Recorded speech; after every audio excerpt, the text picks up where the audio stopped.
One of the most valuable things that I've learned in my last 23 years as a tax sale investor is how to spot properties that look good initially, but will turn into total nightmares. Today, I'm going to walk you through 15 clues that will help you avoid these problem properties before you ever place a bid. Because the truth is, one bad deal can wipe out your entire business. So if you want to save yourself time, money, and stress and buy only the right properties while avoiding the nightmare properties at your next tax sale, stick around for this episode. Now, this is the kind of stuff that we obviously train in depth inside the Tax Sale Academy, but in today's episode, I want to go over 15 of these clues so you at least have an idea of what you can look out for, because these are things that can really cost you in the long run, both in time and money. All right, first one, kind of obvious to some folks, landlocked, no legal access, right? You can't get to the property. And this one's actually kind of funny to me because every time I post something about a landlocked property and how you should avoid it on YouTube, somebody will inevitably comment, well, in my state, you can't block a man's path to his land. That's cute and all, but the reality is that most of these properties that are landlocked at tax sales are at tax sales because somebody blocked a man's path to his property. Regardless of what the law says or what you think it says, why would you intentionally buy a problem property? A property that will end up in court where you have to pay tens of thousands of dollars in attorney's fees hoping you can get access to that property, and you still might never get access. That's like going to a car dealership and buying a lemon hoping that they'll fix it at some point in the future. It's stupid. It's pointless, right? There are thousands of properties sold every single day. Skip it and move on. The next one. Wet, flooded, or swampy properties. These are extremely common at tax sales. It's not uncommon to see the lowest lot in the neighborhood that holds everybody's water up for tax sale auction. Now, you can't just pump the water out onto the neighbor's property and add some filter and call it good. It does not work like that. In most cases, you can't do anything. Now, if the property is not visibly wet with standing water, you could still have an issue. It might be what they call moist, meaning the soil won't pass a perk test, which means you can't place a septic on that property and therefore you can't build, unless, of course, maybe you want to find and pay somebody to haul out your human waste every week, which doesn't sound like a whole lot of fun. You should probably avoid those properties altogether. The next one, falling down or dangerous structures. Now, I've bought my share of properties with major issues, including a few that were literally falling down back when I was green, young, and very naive.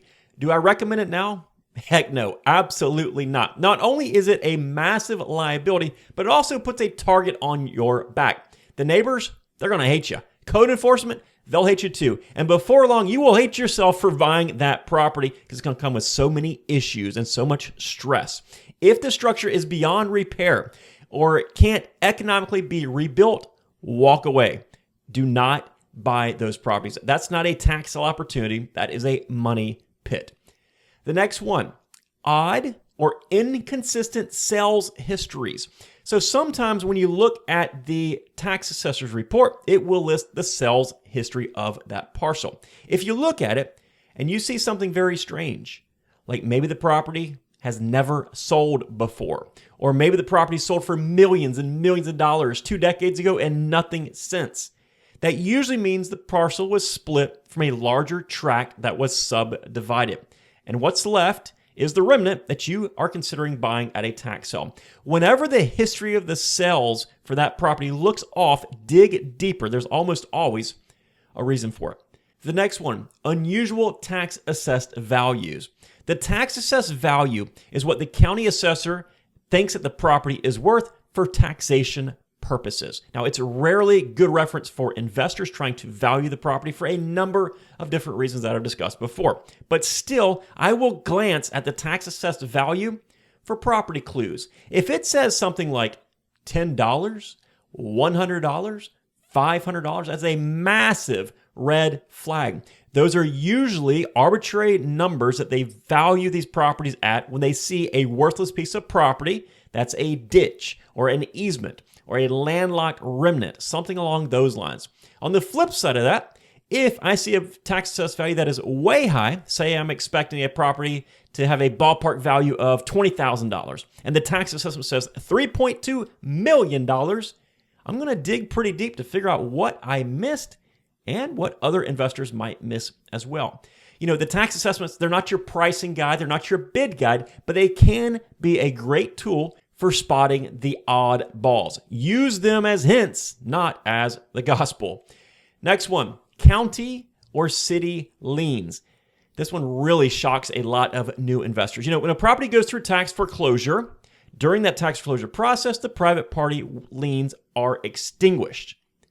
And people usually see that and think all liens are extinguished. Not necessarily. Governmental liens will remain. The most common governmental lien is the code enforcement lien put against that property by the local government, whether it's the city or the county. They usually start small. They'll give that person that owned the property a $100 fine. And then they say, fix the property or we'll come back and give you another fine. Then they might give another fine, maybe a second one. Eventually, they're going to put a lot of pressure on the owner of that property to fix whatever is wrong, whether it's mowing or trash, or maybe there's something wrong with the property or that they don't like, right? And they do this by telling them, you have to fix it or we'll give you a fine every single day until you fix it. And what do? A lot of times, they ignore it.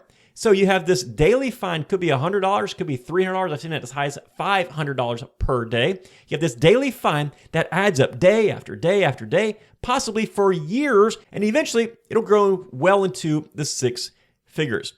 Now you inherit that lien, that fine, when you buy the property. Sometimes you're able to negotiate it down, but not always. If you can't, you are stuck paying them. So plan to pay it and then hope you can negotiate it if you're trying to target those properties. But understand, you always need to research the governmental liens. They're not a small detail. They can destroy your profit margin and they can destroy your wallet.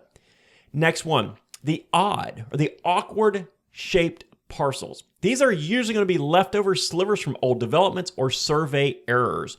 Triangles, long strips, weird L-shaped pieces.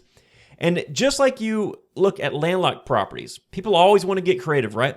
Well, you could fence it in. You could charge the neighbor rent since they drive across the property. You could stop their water flow. You could charge them rent because they have the mailbox on your property.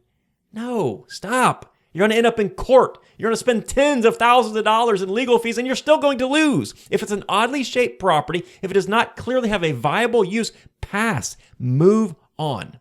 The next one, junk or debris-filled properties. Now, if photos of the property that you find online or aerial views or street views make it look like a scrapyard, like it's full of junk, skip it. I've seen an acre before that was being sold that had thousands and thousands of old tires that a tire shop had dumped there. I've seen properties before that had abandoned vehicles everywhere. We're talking 20, 30 abandoned vehicles. I've seen an old paint shop dump their 50-gallon paint drums in the back of the property. I've seen all sorts of other toxic junk out there. Now, here's the kicker. When you buy that land, it's your responsibility. You now have the responsibility to clean all that junk up, even though somebody else put it there. Now, sure, you might be able to make it work in some situations, but it will be expensive and it's going to be full of headaches. You're far better off focusing on clean, easy properties that produce faster, safer, and easier results. Next one, partial or incomplete legal descriptions. Now, inside the Tax Law Academy, one of the favorite workshops is a workshop called Reading Legal Descriptions, and for good reason.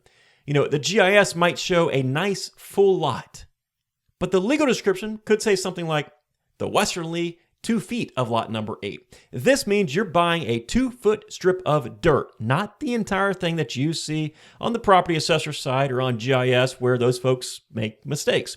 This happens a lot more than you think. So learn to read legal descriptions. It is one of the most valuable skills you can have in this business because once you learn to read, you can quickly look at it and decide whether you need to move on to the next property or research further in just a matter of 2 or 3 seconds.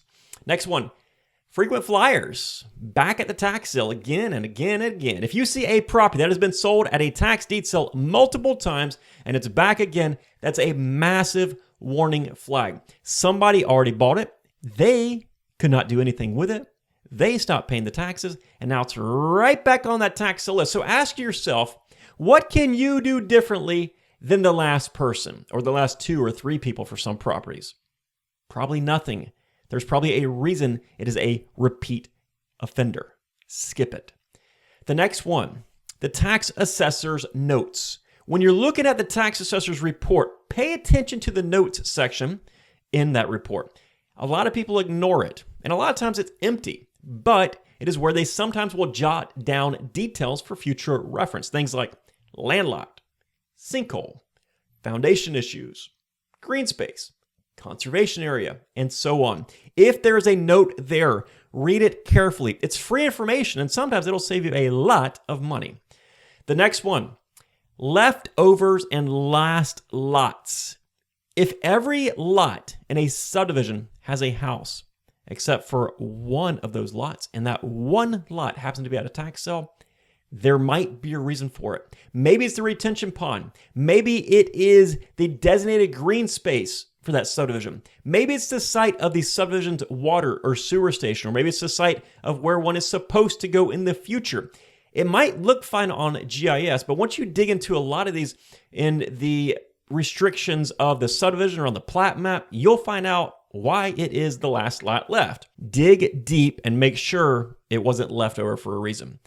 The next one, overly unique properties. Every now and then, you'll see something wild, a lighthouse, an old hospital, a former school, former military housing, and I've even seen an abandoned insane asylum. And while they might sound cool, or maybe not, unless you have experience with properties specifically like that, you need to avoid them. These are specialty assets that will require a deep knowledge, a lot of connections, and a lot of capital. Don't let curiosity get the best of you and start bidding on this stuff, because your education after you buy that property is going to cost you far more than it will ever earn you in profits. Stick to the easy money properties. Next one, lots that are too small to build on. Oftentimes referred to as campsite lots. In many areas, you'll find lots that are 1/10, 1/20th, or even smaller fractions of an acre.